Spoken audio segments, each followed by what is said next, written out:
So the first approach that we're going to look at is the catch and replace. Now we're going to take a quick example in our service. So remember, we have our user service, and then we have this function where we try to fetch some users.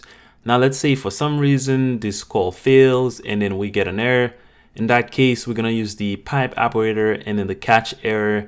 And then in here, we can pass in the error, we can console log it. And then instead of returning the error, we just return some observable of some data. In this case, I'm returning an observable that's gonna be a simple user with an ID of 0 and the name of John Doe.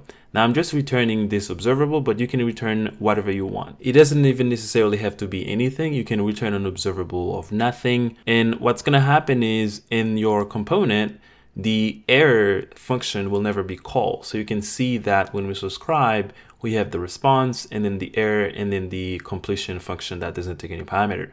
So the one in the middle, so the error, will never be called. Instead, when an error occurs in the service, it's gonna just return the observable that I'm passing where I'm catching the error. And then it's gonna just spit that out to the component, and the component is just gonna read it as an array of users, as you can see I'm doing here.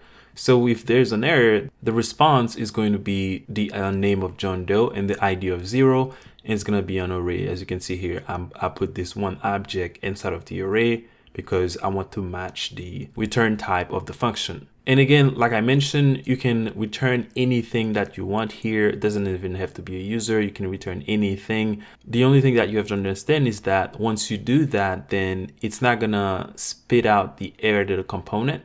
It's actually going to just return this new observable and then pass it as the response. So let's go ahead and take a look at this in the code.